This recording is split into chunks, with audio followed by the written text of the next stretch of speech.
Hey, man, say, man. This Ed and Dezz. This Dezz and Ed podcast from around the way. Don't play now, damn day. Get you straight. You did. There we have it, the Memphis way. Yo, so today we're here to talk to y'all about the Memphis Grizzlies and how the season ended. We also going to be going over Dillon Brooks situation and the Ja Morant shoe releases. Shout out to DB. Yeah, and we're going to touch a little bit on two other series, one in the West Conference, the Lakers versus the Warriors, and in the Eastern Conference, we're going to go with the Knicks versus the Heat. So let's get right into it, how the season ended. For me personally, we're missing two of our best front court people, right? With missing two front court people and the best, one of them being the best offensive rebounder in the game today, and Steven Adams. We missed a lot, we saw that Tripp wasn't quite ready for that journey at the center that many people want him to make, to say the least. from a physical standpoint. Adams was sorely missed in freeing Ja Morant up, but we also saw that Ja Morant receiving no screens at the top of the key makes him that much more deadly because nobody can stay with him one-on-one. It just automatically puts the defender that's in front of him at a very big disadvantage. Thanks. Ed, what did you see in the series? Specifically on that point, that's something I had been alluding to all along because I watched how they do with Giannis. Because of course, last year Ja led the league in points in the paint, right? This year he was fifth in the league in points in the paint, which puts him in the Giannis type of scoring company.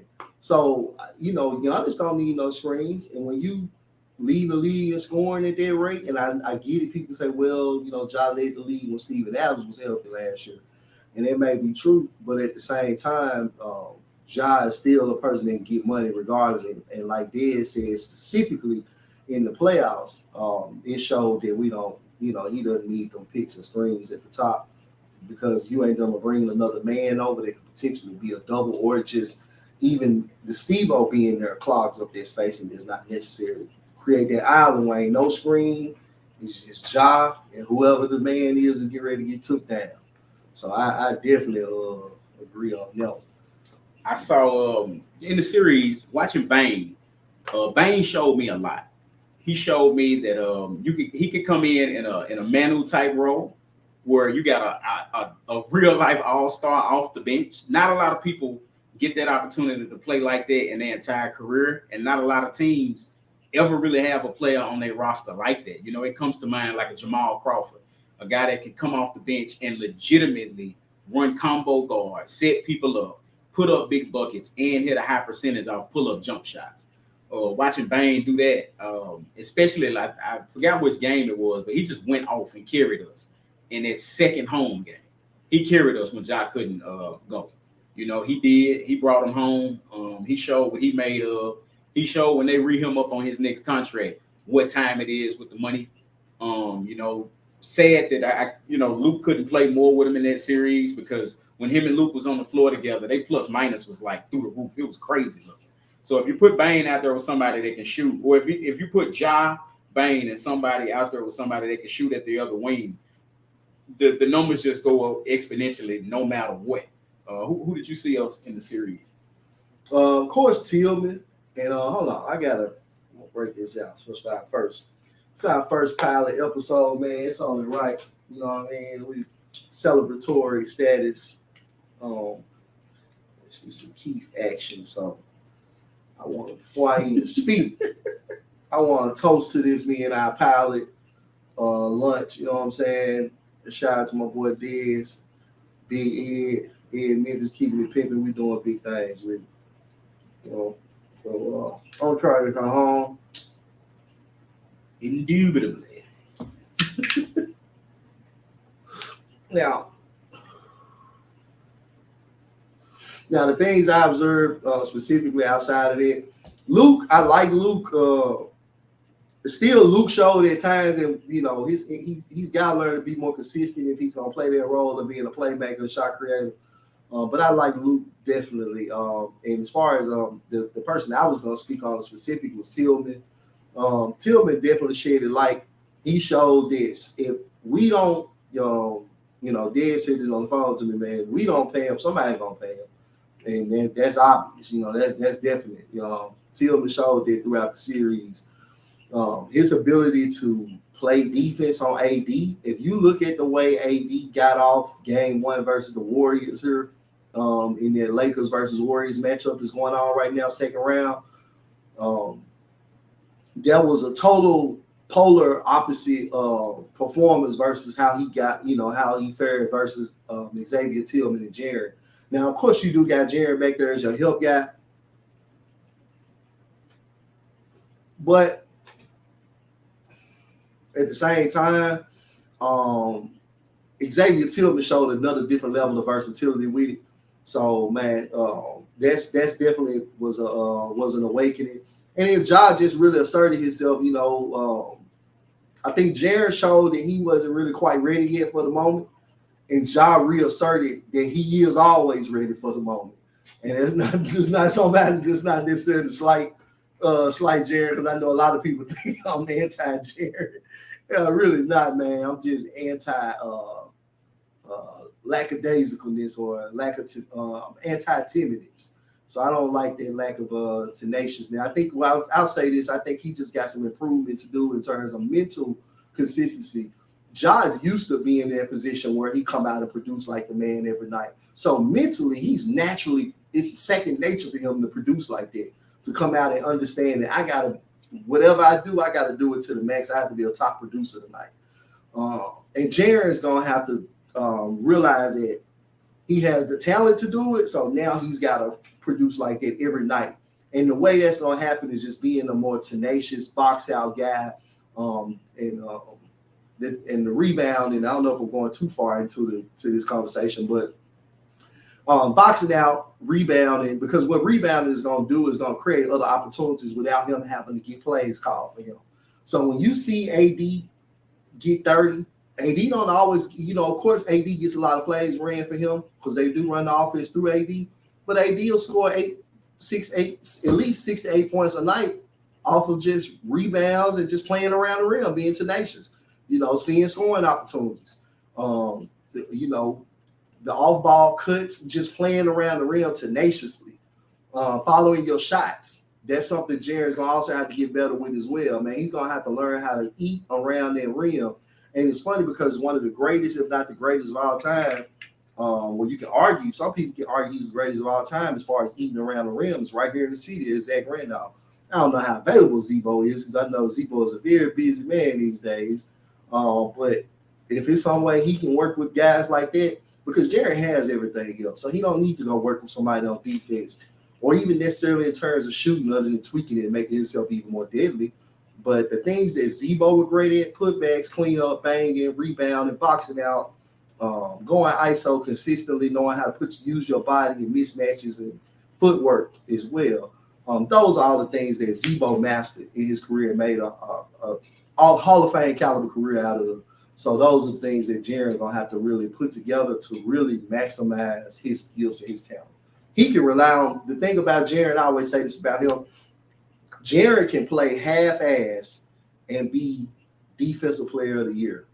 That's just how gifted he is as a defender. His natural instincts, his natural IQ, his natural physical abilities, and his build. But once he decides to play full, 100% focused, tenacious, 100%, that's when we're going to see that MVP candidate that he's going to be at that level. And, from my standpoint with Jaren and Zebo or somebody like that helping, another thing Zebo or, somebody Zebo-esque, in the Moses Malone mode can teach him is how to stay upright. Mm-hmm. You really saw Zebo on the ground unless he was trying to choke out Blake Griffin, right? So, when it comes to Zebo, man, shout out to him, M-Town legend. Like, somebody can come along and help Jaren assert himself in that big man role and be more physically dominant and assertive. That would help a great deal. As far as the others, you got Tyus. Tyus didn't really show much for the entire series. Took him like a couple games to even hit a shot, I believe. So yeah, he was. Yeah. Tyus don't want to start no more. Can I say that? I'm sorry, because I want, but Tyus don't want to be no backup no more. Tyus want to be a starter now. We done seen that clearly that Tyus on some shit like now. And I ain't trying to talk you down, Tyus. We just keep it real, bro. We ought to call it what we see, man. Tyus, when it's time to start, oh yeah, he ready. He laced up. He ready to go. He gonna give you 20 and 10. Well, boy, when he come out the bench, it's like, man, all right, man, I really ain't feeling this. That's the performances we get. That might not be necessarily what he's saying, but that's what he's going out there showing us. So at this point, man, they got to cut bait with Tyus. It's another postseason in a row where you just ain't delivering. And like I said, you got to the point where now, you proven you should deserve an audition to start. You have proven it. So, it's time for us to cash in on that value and get you somewhere where you got an opportunity to really prove or audition to be a starter full time. Now he did perform last year in his home of Minnesota. Like that's where he's from. That's his home state. So he did that, but that next round against the Warriors, he might have, who knows? He might have been trying to show out for some broad in Minnesota that turned him down. He couldn't get done. Who knows? We're gonna move on to Dillon. DB Island, he was one of the guys on DB Island. The only guy still there. Yeah, it's like Gilligan's Island, man. He sailed out there. A 3-hour tour, got shipwrecked, but he's out there on DB Island. I'm gonna let him crank it up on Dillon Brooks, man. He can go. Yeah, I think with Dillon, the city ain't gonna realize what we had in Dillon until we don't have it. It's gonna be kind of like Rudy Gay.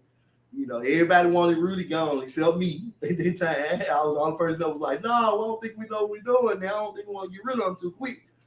And especially when I saw Hall, it was Tayshaun and Ed Davis in the second round pick. So it was disgusting. But I think with Dillon being a free agent now, I think that we're going to see that. I think that because it's going to be a lot harder to upgrade their position than we think it is. And it's not about Dillon, right? People think that I make that a Dillon thing, or it's because Dillon is Dillon or whatever the case may be. That's not it. The reason why I say that it's going to be hard to upgrade their position is because of what's available right now, the market. The small forward position it's a seller's market for that. So, that's why you had Masai up in Toronto turning down 4 first-round picks at the trade deadline and a starter, because I'm pretty sure they offered Dillon too. So you turn down a starter, all defense caliber player, plus 4 first-round picks for OG. They just show you that it's a premium. You're going to pay the premium for a small forward right now. So, honestly, with Dillon, man, Dillon contributed outside of his contract, regardless of what people want to say. He shot 31% in the postseason. Yes, he was a -6 overall. He was like a -30 on offense and a +4 on defense, right? But with all of that, he still arguably outplayed that contract at $11 million. So I think people got to consider it, and we got to consider too the nuances, the intangibles that he brought to the table. Dude was the spirit animal. And people say, oh, he was the reason why that culture was so bad. Wasn't nothing wrong with the culture. I think the Memphis Grizzlies culture is perfect in terms of the energy they have, in terms of talking trash and marketing themselves and being out on the forefront, speaking up. The key is the onus is on climbing them to go get them some hitters that's going to back their talk up with Ja, with Bang, with Jared, or whoever the next small forward going to be, because they should be able to talk. These boys is good. Bang go out there and bust ass. Pause. Ja go out there and take care of business. You know what I'm saying? Jared go out there and take care of business. If nothing else, he gonna play defensive caliber defense, and he's gonna give you 18 points a game. So you got 3 guys who deserve it. If nothing else, those 3 guys deserve to talk their ish. It's just the onus is on the front office to go get them boys some help. That when the playoffs come, you got some hitters off the bench that's gonna bag that up. I don't think a hitter should stop talking when they go out there and prove. Ja went out there and proved what he do. He shouldn't have to stop talking. Why should Ja have to go stop talking? This man went out there and put up a 45-point triple-double almost. Then come back with a 30-point game. His worst game, he's scoring 18 on a super bad night. Why should he have to stop talking? The onus ain't on him. The onus it's a team sport. So I think the onus is on that front office, man, and I don't think it's going to be as easy as people think it is when it comes to replacing Dillon Brooks. And we saw, and I don't know, we'll get to the next part of the Dillon Brooks topic, the agent and the whole news with Shams. What you think about that? You know, the agent basically said that it was old boy, the reporter Shams. It was him. You know, he's saying Shams is a sham. That's basically what he's saying. And with that said, you know, what else can you do with that? He didn't blame the team, and he sure as hell didn't blame his client. So he's blaming the guy that put the information out there. If that's true from the agent's standpoint, then you're jeopardizing people's reputation to embellish and build up a cloud of smoke around things with your name dropping as the person that got the information out there first. You know, a lot of times in society now, it's not about who telling the truth, it's who told it first. Whatever it was. Mm-hmm. So with that, you know, that's between that agent and Sean. That ain't got nothing to do with the Grizzlies, because the agent didn't implicate the Grizzlies. And, you know, old boy did not speak on who told him a thing. He's going to have to be accountable for that at some point. Right. You know, not the first time it's happened. Yeah. So, but with Dillon, you know, in Memphis Grizzlies Spaces, shout out to Harry, shout out to EJ Casamigos. Mm-hmm. I always said I could take balanced Brooks. I was a proponent of balanced Brooks. I didn't want 15 shots Brooks. It wasn't conducive to what could help the offense. He stated somewhere in the middle of the season that, well, around the time we played the Mavericks when they got Kyrie, he stated that he saw him and Kobe, and he aspired to be more like them guys in his offensive game. He wanted a larger offensive role. Like, I'm pretty sure he echoed that to front office at some point, whether it was the beginning of the season, the middle, or the end, that he wanted a larger offensive role. Right. He's a volume shooter that is not quite efficient. It's not like we haven't seen that before. Allen Iverson was a volume shooter that was never efficient, but he was a dagger. He was a walking, talking, 5'11", 6 foot, 155, 60-pound dagger. He was going straight through your heart when it counted most. Is Dillon ever going to be that type of player? Probably not. Could they have played more to his strengths to it? If they knew they weren't going to bring him back, they probably could have played a lot more to his strengths to make his stock rise somewhat from an offensive standpoint, because the defense was never questionable. And honestly, you know, the antics, there's other people in the NBA that have had way worse antics than Dillon Brooks we've seen. I'm glad you said that. But as far as the offensive side, if they relegated him to just shooting 3 and D, he should have put the ball on the floor 1 or 2 more times, like Jordan Poole should have done with that 10 seconds left, and came in a little bit closer and got them shots off, right? Like, he had to take onus on himself to do more. Like, he put on that weight after that Utah series because he wanted to be a bigger player in the NBA. Well, in the Utah series, that was the last time we ever saw Dillon Brooks get past people off the dribble. Like, you never saw it happen after that point, because he put the weight on to get bulkier so he could play. You know, he could the fold and everything. Yeah, and he could stand people straight up when they met him chest to chest. Well, that changed his athletic ability. You know, fast breaks, he didn't dunk as much. A lot of things he didn't do with quite the rise or quite the lift or quite the first step after he gained that weight. So maybe there's something he needs to look at this offseason on how to get himself more athletically ready, because he already didn't come in with the best first step. That's why he was a second round pick. He already didn't come in jumping that high. Yeah, you know, arguably a below average athlete. So off of muscle. He can move up in those ways, and he can do himself those favors, you know. But like I said, balanced Brooks should be welcome anywhere if he's playing balanced. If he's playing with a mindset that he's gonna do the things that are more efficient. Like, as long as he's more efficient offensively, that's what people want from him anyway. You know, honestly, he would probably still be a Grizzly had he honed his game to that efficiency. But it's obvious that man wanted a much larger offensive role. And the more I saw Bane pick up parts of his game, pass shooting, first he was the flyby king. Then he could do step back threes. But once he started with that downhill Dezz and averaging 25 points a game before he messed his toe up, that was it. Like, I was like, yeah, Dillon he's never going to get that offensive role. And then with Jaren coming along after the All-Star break and the Ja fiasco, that was it, because Jaren was averaging like 20 something at a high clip, and he was going in the paint and finishing, especially in that Spurs game at 29-point comeback. So that was around the time I knew that, Dillon was a wrap. Now, I would say this about Jaren's efficiency. It's something I noticed. I paid attention. It's like Jaren can go 8 for 12, 12 for 16, 14 for 18 type games every night. What I noticed was his offensive rating was low on those nights. Like if you go back and look at the game, he scored the last time he had a big night, started winning the first game, right? But they lost. That was the only game he had 30. Coincidentally, in the game they lost. And when I went back and I looked at why, because everybody else he's the best player on the floor. It kind of was. To our test, to all of us, it looked like he was unstoppable that day. But then when I went back and looked at the metrics, he had the lowest offensive rate. I'm like, how is this possible? He was efficient. He had 31. Like, how does that work?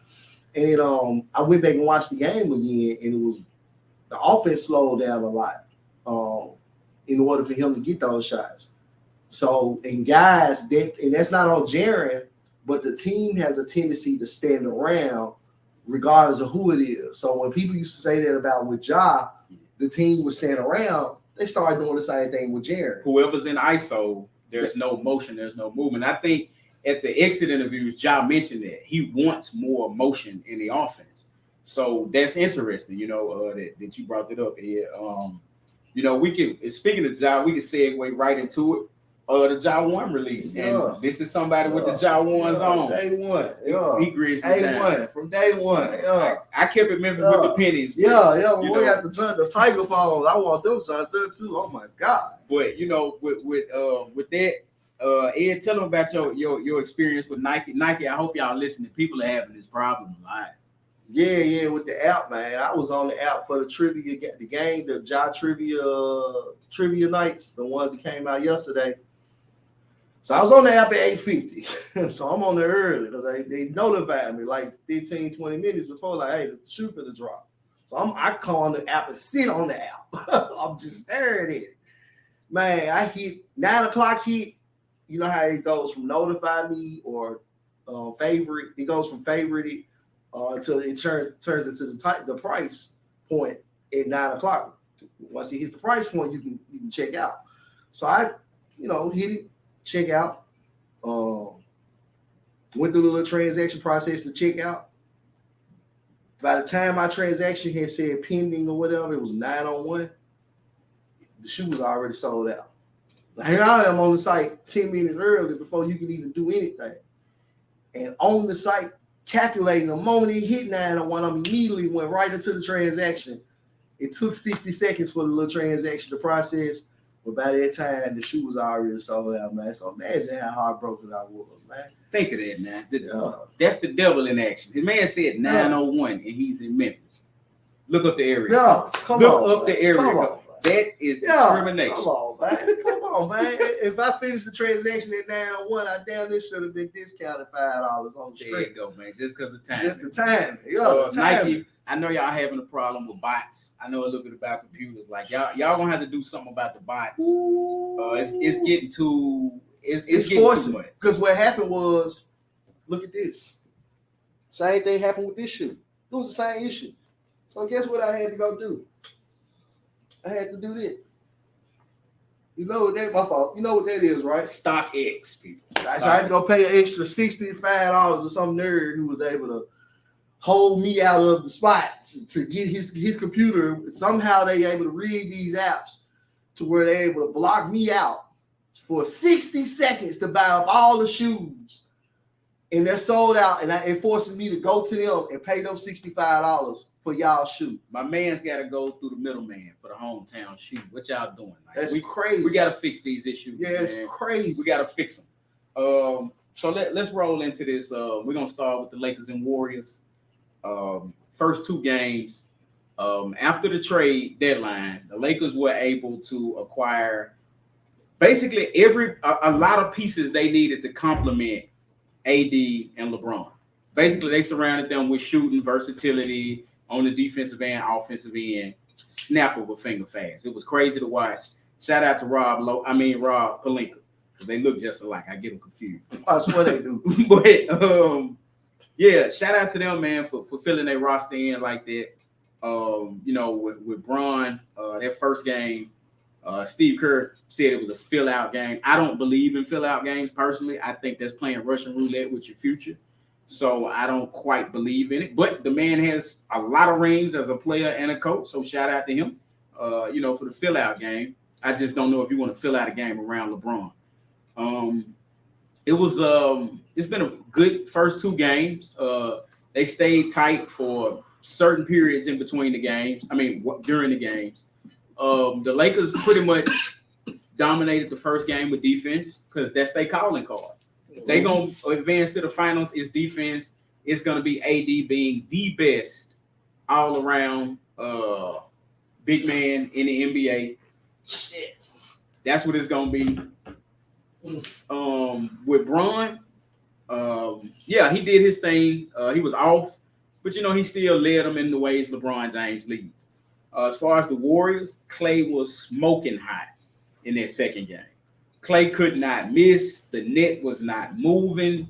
Steph didn't even. I saw somebody bet on FanDuel on Steph getting over 20 points. That's all they needed was over 20, and they would have won like 8 G's, and they lost. Steph he didn't have it, and that's okay because the best shooter in the world ain't gonna have it every night. But they had their stuff together that second game, man, and the others, as Shaq and Barkley would say, the others stepped up tremendously. Them guys, they went out there and fought hard. Kevon Looney fought through illness, and you could see it on his face and in his body movements. But the guy still went out there and fought hard. AD had a very lackluster game for Anthony Davis standards, but I think he'll bounce back. A lot of people knock his consistency. What you think of him game 3? How you think he's gonna come out with this? AD just gonna have to come out and physically dominate. It's not like the entire Warriors team is way too small. They're smaller than Memphis was. So with that being said, he has to come out there and dominate. Now the difference is the Warriors players are more on a string, offensively and defensively. So their help is a lot better time than most NBA teams. They have a lot of chemistry. They have a lot of history together. They know their nuances without speaking sometimes. You can see it. Them guys never stop moving. Their offense is part of their defense because you tired as hell running back down that court. You'd have just chased off 8 screens, 3 of them probably illegal. You'd have been bumped, knocked, hit, scratched, pulled. So that series, I can see it going 7. Just as easily as I can see one of those teams winning the next 3. It just depends on who asserts their will more. Curry asserted his will against Sacramento in that third quarter in a way that broke their back. They just wasn't gonna come back from that. So he's capable of that. And we done seen Bron, albeit way younger. We've seen him break people's will, i.e. the Toronto Raptors pick a year. He is a Canadian terrorist. He must hate maple syrup or something, the way he do the Toronto Raptors when he was in the Eastern Conference. He kept Dwayne Casey from getting the ring. He's the only reason why Casey probably didn't get a ring. He's the reason Dwayne Casey is in Detroit in the front office. Let's lead to you. You the Knicks guy. You like the Knicks too. So what about the Knicks and the Heat? I say about the Warriors part. As far as the Warriors too, I think with the I think ultimately that series there, the Warriors gonna have to blow them out. It was the same situation with the Grizzlies, and they ended up doing that to seal their game last night. If you don't blow the Lakers out, you're not gonna win. And this is why I was telling folks in the shout out to EJ Casamigos, Grind Spaces. I forgot. Excuse me, y'all. Shout out to Grind Spaces and Allie D, 81 Young Hair. Shout out to her. I used to tell them all the time in the spaces when they were talking about they want the Lakers. That's what everybody used to do. What everybody was saying. A lot of people did. Yeah, not everybody. The consensus, though, not everybody, but the consensus was everybody want the Lakers. Yeah, that was the consensus. And I was like, bro, that's the one team I don't want to play. I'd rather play the Warriors, the Nuggets, the Wolves, anybody, Clippers, anybody. I feel confident other than the Laker boys. And it was because, bro, you got to realize, man, they done won on every level, man. They won in middle school, high school, college, pro, Olympics. You name a ring or a competition at the best of the highest levels that was to be had. Between LeBron and AD, they won. So you got guys that know how to win no matter what situation you put them in. And they done did it in so many eras. LeBron done did it in 3 eras. Been doing it 20 years now. So that was the one team I knew that if you let the game be close, they're going to beat you every time. If you let that game get down to the end, they're going to, and then you fighting against the refs. If it come down to it, you ain't going to beat that. So, but I think with the Warriors, the refs might not have as much of an influence. They're not going to just go against the Warriors like that. But at the same time, you going against LeBron in the closing. If it's a tight game, LeBron just going to win. It ain't just about scoring. It's the IQ. We're talking about arguably the smartest basketball mind ever. So, and then you put that with, the most talented basketball player arguably ever in AD.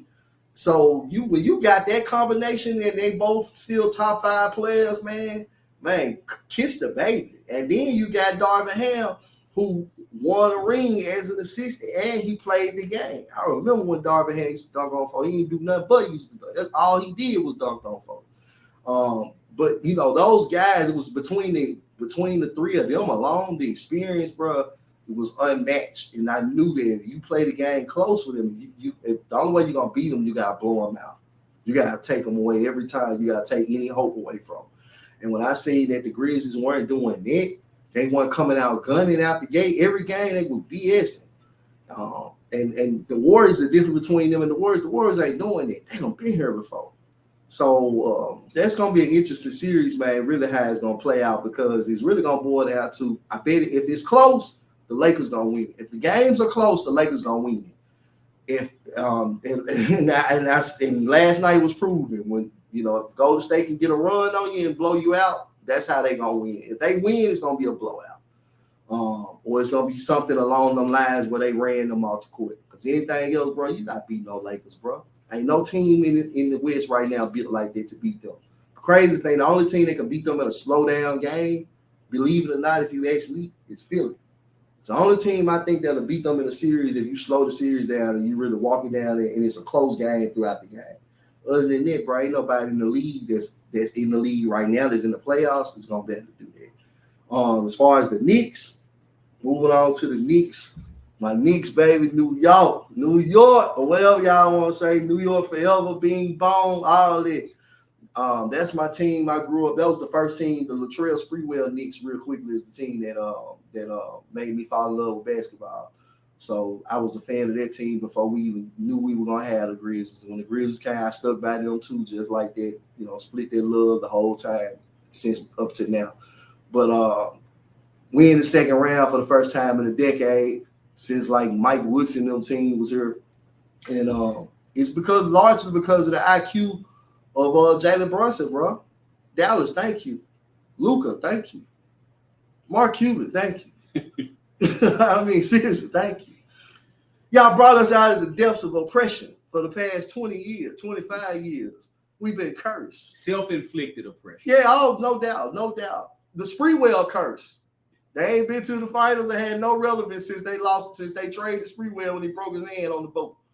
When Dolan got mad at Sprewell for breaking his hand on the boat and lied to him about it, and he shipped Sprewell out for Keith Van Horn, Antonio McDyess, and Scrap Miller, that was the end of the Knicks. We've been in oppression ever since we've been under curse. And here comes Jaylen Brown from the heavens above, completing our left-hand trilogy of Jalen Brunson, Juju Randle with his flip-flopping ass. And my boy, man, RJ Barrett. Shout out to RJ Barrett, man. So many people just ragged this kid. Shout out to him. I think the versus the Celtics. Right now, I said the Celtics. I mean the Heat. I think we'll take them out in 6. I know people looking at the Jimmy Butler factor and all that, but without Tyler Hero, I just think that they gonna fall apart at some point, man. I think we too deep all the way through and through. We deep now. They ain't as deep. you know, I like Gabe Vincent, but he ain't finna keep scoring 20. He ain't no star. You know what I'm saying? And you can't keep Caleb Martin, you know, he's solid. That's somebody the Grizzlies have been talking about. A lot of Grizzly fans have been talking about they want to bring him in to replace Dillon. Solid player. I like him and his brother. The other twin, the one that's in Charlotte. But they're not consistent either, especially not shooters. So at the end of the day, I think that our team, I think New York, we just built for it this year in terms of that lineup, bro, between Brunson, Randall, Barry, and then when they brought in Josh Hart, they really just completed the package. Like he was the X factor. Man, imagine, I said this on Twitter, imagine if we had brought in Josh Hart instead of Luke Kennard. I like Luke. There's no shot to Nacional, but everything else that Josh Hart brings. Bring Hart. Man. You know, his namesake is just missing the E. Be careful what you name your kids, man. Or at least be mindful a little bit anyway, because he can help you. Yeah. And he helped him in his case because that boy got hard. Josh Hart. It took Josh Hart to get us to the Josh type of Hart to get us to the next level as far as the Knicks concerned. And shout out to the front office, man, because I was hard on Leon. I used to call him Dookie Thumb Leon. I used to be hard on him because he sat on his thumb too long, too many transactions. But shout out to Leon, man, because Leon made the right moves and he proved he was right. He was patient. And he was thinking ahead, and it worked out. So I think that move there going to put us on the top. I think that the Knicks going to take this with a 6, and I think it's going to be because of depth, the tenacity, in the combination with the talent that they got. For me, this Heat team, first of all, Eric Spoelstra has proven a lot of people wrong. He did it in the bubble when they made it to the finals, but he's doing it again. Dude is just a great coach. He is a great motivator of men. He is a great leader, and he is a great strategist. He even calls good plays after timeouts. Those ATO plays are nice. If you do not believe me on dead ball situations, ask the Bucks. I mean, man, Budenholzer he ain't here no Budenholzer. He ain't here no more because of the Miami Heat. That's why he's not here in the game. And you know that game 4, I know he had lost his brother, so you know my condolences. I know he was messed up over that. So it's just you don't expect him to be able to coach the game, right? When I think about this Heat and this Knicks series, Jimmy Butler has a way of going en fuego. Y'all see NBA Jams right here behind me? That is Jimmy Butler in the playoffs. He is a different human being. If he is on the team against you, it is like he's on fire. He done put in the code. He reminds me of roster guard. If y'all remember back in the day, Michael Jordan wasn't on video games. He wouldn't allow them to put him on there. So it was roster guard 99. It was a bald head white guy. You know, that was Michael Jordan. Player 99. Yes, it was player 99 on NBA in the zone. It was roster guard. But regardless, that's Jimmy Butler in real life. In the playoffs, I don't know what it is. He is like a gremlin eating after midnight. He is going to kill you in the playoffs. You have to deal with that man. There is no game plan. He fights through 2 defenders, grabs the ball like he is Jerome Bettis, Eric Dickerson. Like he looked like a running back running through 2 defenders, but he splits them and he gets the layup or he gets the putback. He plays like a center to a point guard. He is a different player. Bam is a different player in the playoffs. Those guys just perform at a higher level. Kyle Lowry went from not looking like he gonna ever get another contract to in the playoffs. Well, damn, where this guy been? You say that gift with Kevin Nash, where I think that's Kevin Nash where he rode. Oh, with the wheelchair and I mean, not as Lowry. That's like Kyle Lowry just popped out of nowhere, right? He playing like he Mike Lowry. He's a bad boy. Yeah. You know, that Knicks team is clearly the better roster, but they don't have the playoff experience that Miami has. With either one of those, well, them 3, like Bam, Lowry, and Butler, got better playoff experience, better moments, played against tougher competition so far, with the exception of probably Brunson.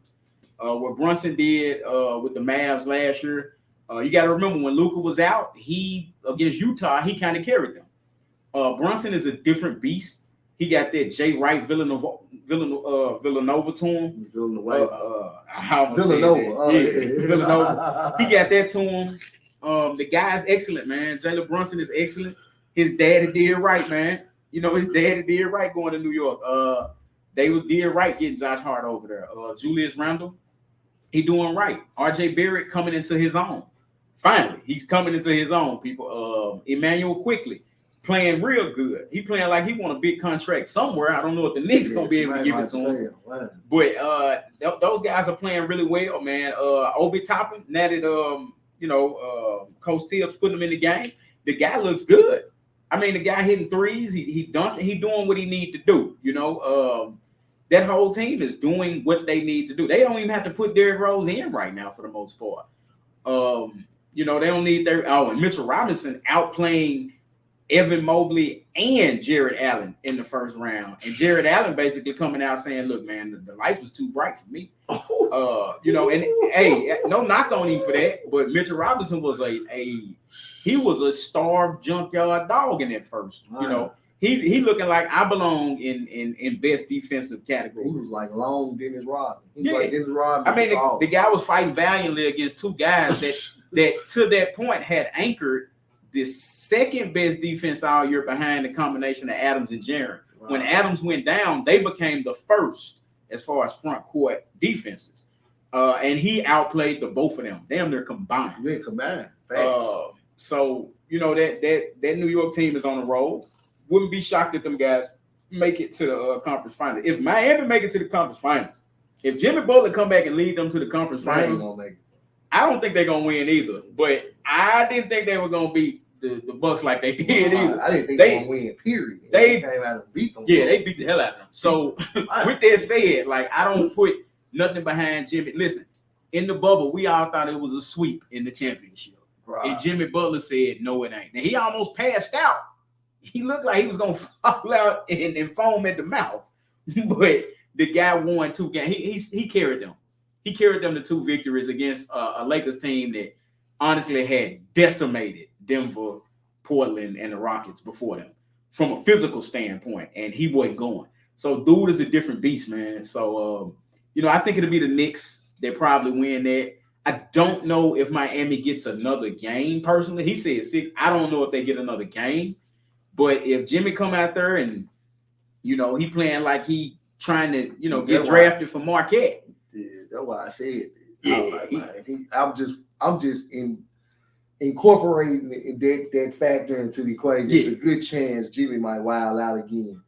Dude on some other stuff, man. It's like Mario when he get the star. Yeah. It's like Sonic when he turned Goku. It's crazy to look at it. He got his in 2K. He got his takeover badge activated for sure. He got double takeover. You hear me? Takeover, the breaks over. Yeah. Jehovah, he owned it. So that I see the Knicks coming out of that, and with the Lakers and Warriors, I haven't the slightest. I'm a lean toward the champs simply because to me they have a deeper offensive bag, and Wiggins is pretty much on right now. And to me, it's gonna come down to who stays on, Wiggins or Russell. Who can stay more effective between those two? Because I know AD and Bron, and I know Clay and Steph. They're gonna do what they do. But between Wiggins and Russell, who can consistently keep it going? But it might not be Russell. The wild card might be Rui, because Rui has been pretty goddamn good in this playoff run. So I would lean toward the Warriors. But, if Darvin Ham can just let Rui loose a little bit more, there's no telling. And I think it's going to also come down to coaching, too, because you got Ham and LeBron on one side is coaching, and then you got Kerr, and I guess you could say Draymond and Curry to a lesser degree. But I think that LeBron and between LeBron and Ham, I think that they're gonna have a better strategy in mind. I was feeling something else would have said I lost my train of thought of why I was gonna say that. It might be the cigar, but the Keith cigar. But I think I think with that strategy, man, between Ham and LeBron, I just think they're gonna prevail. And I ain't even gotta go into too much detail with it, but I'll think of it here in a second, hopefully. But yeah, I would say that that's gonna be the X factor. And I think people gotta realize this too with Rui. Rui been a hooper, so this ain't a fluke. Like if you watch Washington, they just had a fetish for small forwards, so they just kept drafting them. They went out and drafted Corey Kispert. Then they went the year before that it was another guard. Then it was before that it was Denny Avdia. Then before Denny Avdia, the year before him it was Rui. So they just had a glutton for they just had a fetish for drafting small forwards, and at some point Rui became the one that's up for a contract, so he was the one they weren't prioritizing. So they were prioritizing the guys that are younger, and the guys that they ain't got to pay as much. Right here they ain't got to make that decision for. So they just went ahead and cashed out on Rui. Plus Rui had took off some time from playing ball and all that. And I think they kind of really ruined. And I think Rui I think he on a different mission. I think all of this coming into play, and he got to get paid. Rui got to get paid this summer. Jordan Poole already got paid. He playing like, you know what I'm saying? Jordan Poole already playing like, and so so I think that's gonna boil down to it. And if you give me a choice right now of who I would gamble on and who I'm probably gonna put some FanDuel money on, it's probably gonna be Rui Hachimura, because I know he got to get paid this summer. I'm betting on the man I know that's hungry. Man ain't got his plate yet. So, and it still be determined what's going to be on this plate. So, I think I think those are small factors going to really factor into it at the end. And I think the Warriors just got, they got a lot of friction over there too. A lot of people don't want to speak on it. It's a lot of arguing stuff going on, and that ain't over with. I saw it the other night. Yeah, they still don't rock with each other at all. To the point where Curry, and I might as well speak on it real quick because we're talking about them. I don't know. Did you see that the other night? When Draymond came over to talk to him, and he wouldn't. He pushed him off. Yeah, he didn't just acknowledge him. He pushed him off him. He pushed Dre off him. Full extension. Like, but get your ass off me. That's what made Curry come over there and say, bro, what the fuck wrong with you? You know what I'm saying, bro? You tripping. Whatever he said to him, but you could tell he lit into him or whatever he was saying. And then when he walked off, Poole was looking because he knew they buddy. So Poole knew to look up and see that he gonna go over to Draymond. And it's exactly what D still did. When he walked out, he walked up to Draymond, shook his hand like, I got your back on me. It's the pecking order. Yeah, exactly. And I think it's some, it's some friction there. You know what I'm saying? Because Poole got a contract that Dre ain't finna get. Dre ain't finna get that deal. And I think they're gonna be deep in the luxury tax, man. Yeah, big facts. So, quick question. Let me ask you this. And I want the audience to engage on this. Would you have Dillon at 60, 65, or Jordan Poole at 140? Yeah, I'd rather have Dillon. I'm not giving Jordan Poole $140 million. But again, I don't have $1 billion to pay these people, but I like Jordan Poole's shot selection. It looks like he believes he's the third splash. Bro, be wild. The pushing off is crazy. The defense is absolutely horrific to watch. It's hard to watch him play sometimes. The decision making, it's some really bad decision making going on there. But again, that has nothing to do with his actual skill set or game. It's literally all up here. Is my what I noticed from Jordan Poole. It's just he's like skinny Dillon Brooks almost, but no defense.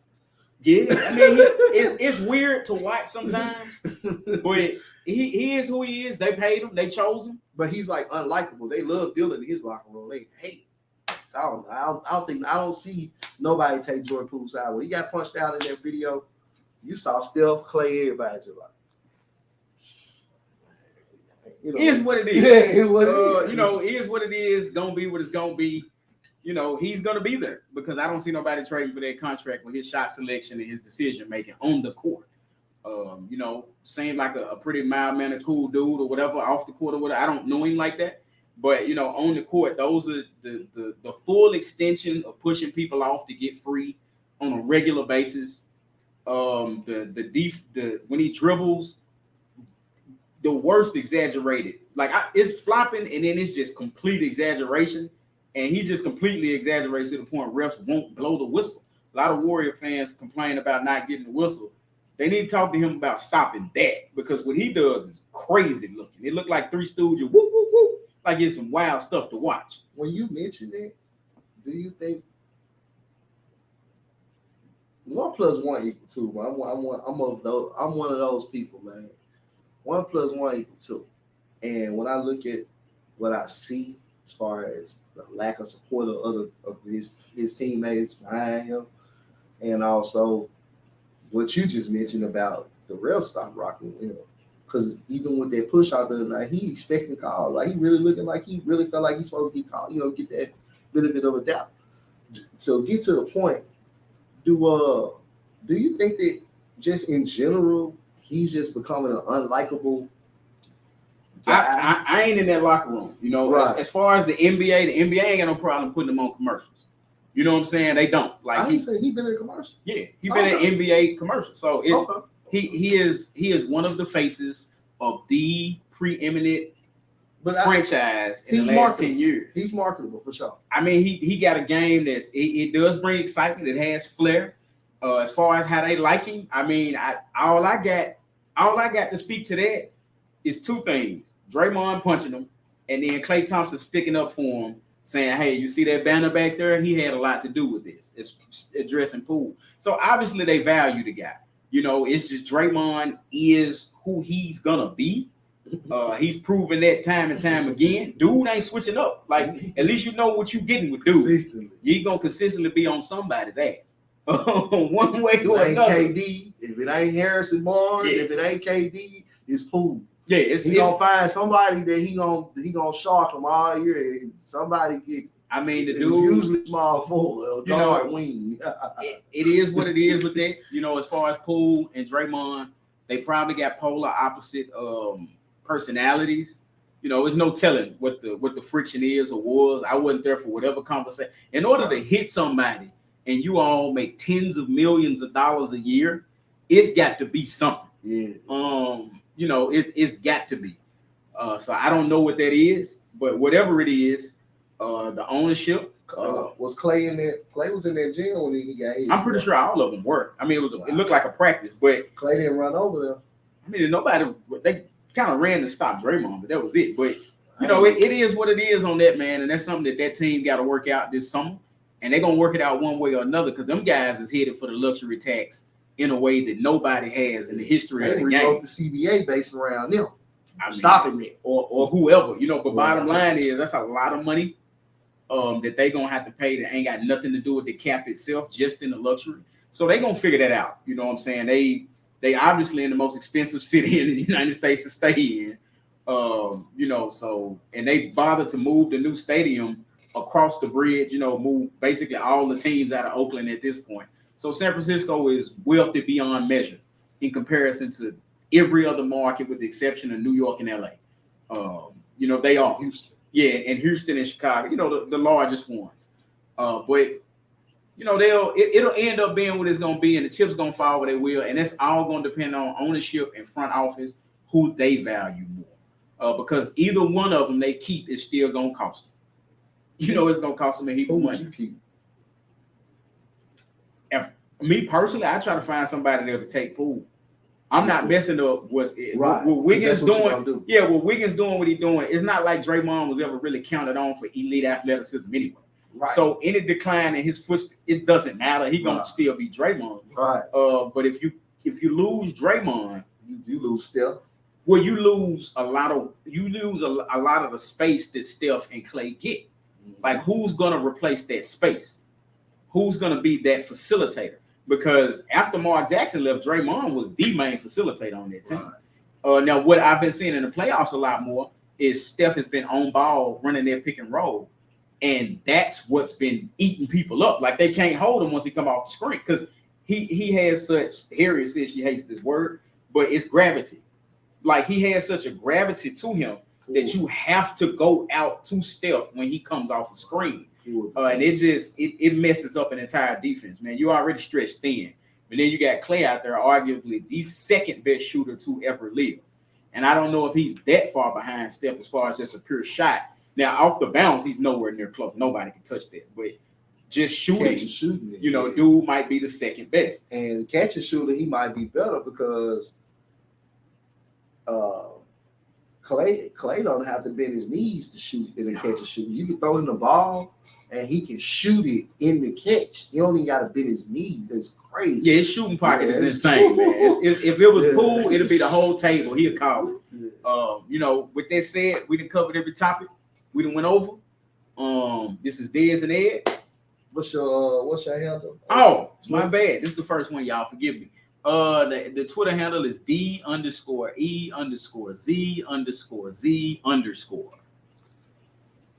And mine is at Big Ed Memphis. Big Ed Memphis. Keeping it pimping. You dig? Yeah, we have it, man. So let me do it this time. This is Dezz and Ed. This is Ed and Dezz. And this is a Roundaway podcast, man. A man, say man. Don't play, man. All day. Damn day.